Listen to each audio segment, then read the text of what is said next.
Welcome, everyone, to another episode of Dramatic Pause, a Rose Theater podcast. Our guest for today is Jay Hayden, a teaching assistant and the director of teen programming for the Rose Theater. Today, we are primarily focused on the Rose Theater's Teen Idea Coalition program. So, Jay, would you do us the pleasure of introducing yourself and talking more about your job here? Yeah, thanks for having me. So, my name's Jay, like you were saying, Jay Hayden, they, them. I am our director of teen programming at The Rose and a teaching artist. So, some of the stuff that I do as part of overseeing our teen programming is being one of our managers of our high school internship, which is for seniors in high school who learn a little bit about teaching artistry, who function as board operators on our youth shows, and get a chance to take a professional internship before they engage in the college experience. I oversee our classes for students ages 12 to 18. So I kind of oversee and look at curriculum, develop and make sure they match with state standards and stuff like that.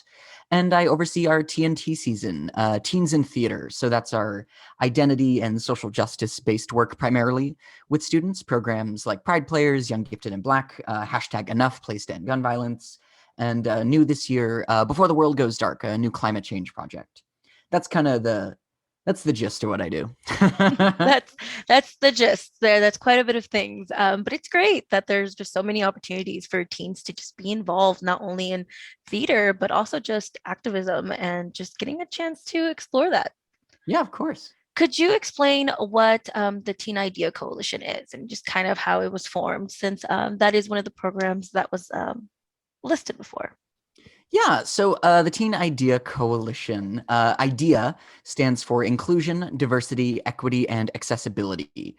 Um, Essentially, the Teen Idea Coalition is a group meant to explore those four things: inclusion, diversity, equity, and accessibility through the lenses of theater, meaningful conversation, and art creation. We call it a coalition because it's a group that works towards a goal as opposed to a council or a committee or any of those very bureaucratic words that are less exciting. Um, yeah, essentially, the Teen Idea Coalition. Um, the first conversations about this group started after the murder of George Floyd in summer 2020. I met with another teaching artist on staff, Stephanie Jacobson, and we chatted about how we could, as a company, build more intentional programming for anti-racist and anti-oppressive work at the Rose. And so we workshopped a couple ideas with students in conservatory, which is a teen program that meets over the summer here at the Rose. We did some workshopping, took some feedback. We met with some youth leaders at the Rose for some of our ideas and got what they were interested in. And so last year, we had the group meeting all over Zoom to explore a variety of different topics based on student interest. The main purpose behind this group is in exploring these four ideas: inclusion, diversity, equity, and accessibility. Students are able to engage with those topics oriented by social justice in a way that is not committing to doing a full production, where at the end of it, you're putting on a play. Um, because our programs like Pride Players and Young Gifted and Black, for instance, are really wonderful, but necessitate a lot of time that sometimes students don't have.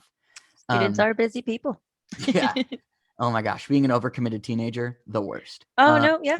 I feel like we've all been there. Yeah, definitely. So yeah, that's the basic idea behind the group is framing and engaging with different elements of social justice in a way that allows us to create art and facilitate discussion, but in a way that is not necessarily meant to culminate in one big final show.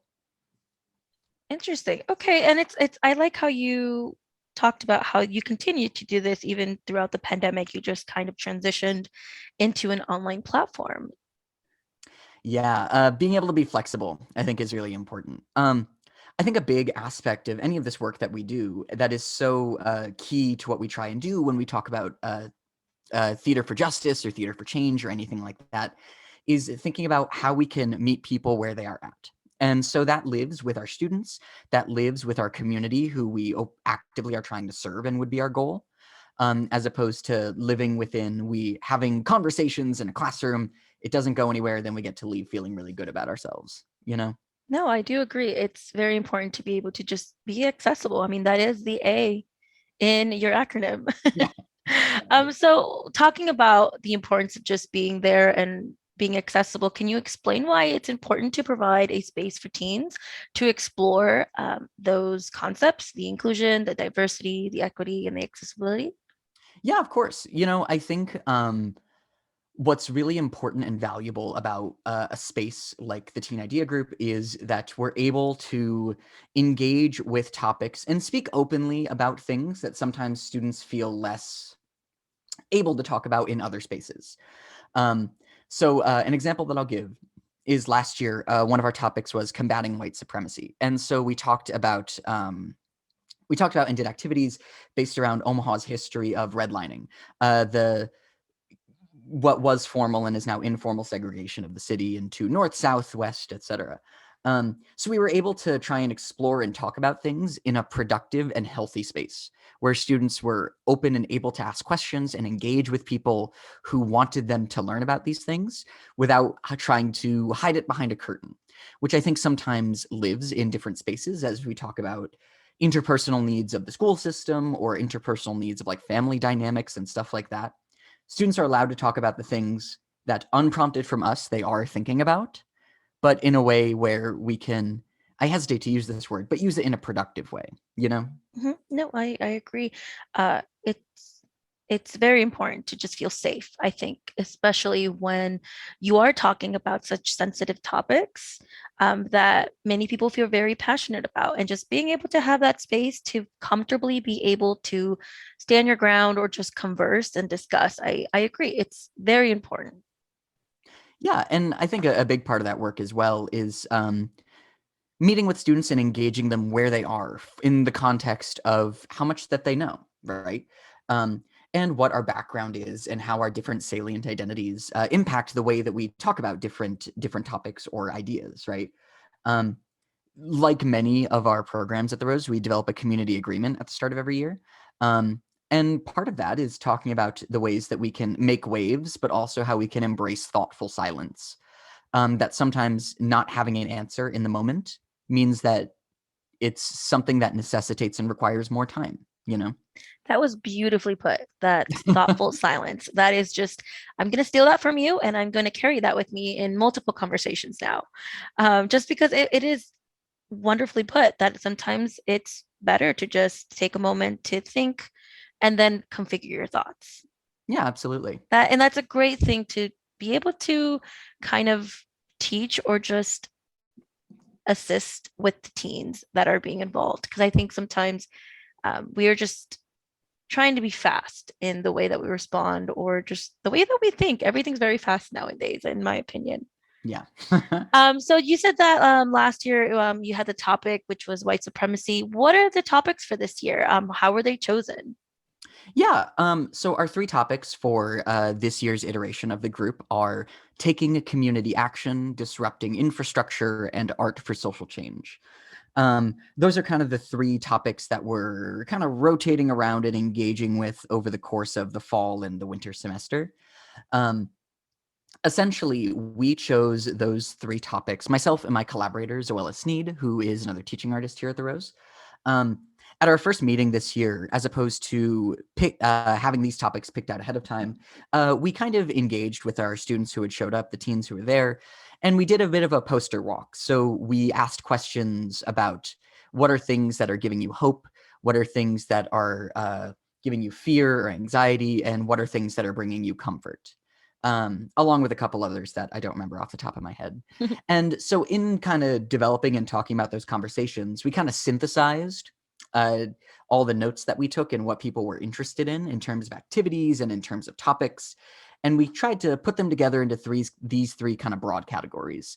Taking community action, so the ways that we can impact our community, disrupting infrastructure, talking about the kind of things that are baked into the system that sometimes make taking action difficult or seeing the fruits of our labor Mhm. um, kind of come to terms, I guess. And then art for social change. So more generally, thinking about how we can make art with the purpose of causing change in our community and in disrupting that infrastructure.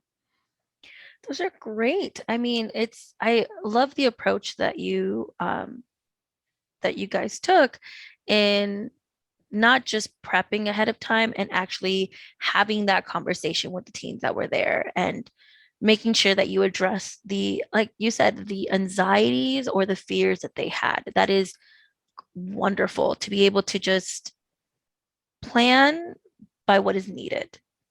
Yeah, it's one of those differences of there are so many things that I would love to talk about, and in a roundabout way, maybe we get to it, you know? Yes, But at the same time, when we talk about like a space that we're building to work as a coalition, I consider our teaching artists, myself included, to be part of that. Like we're just part of the group.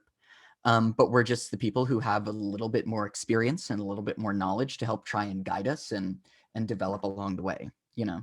I do. That's wonderful. As you've mentioned before, you said, because you guys are a coalition, you have an end goal. So what are your meetings like, and what is that end goal that you guys are kind of aiming towards?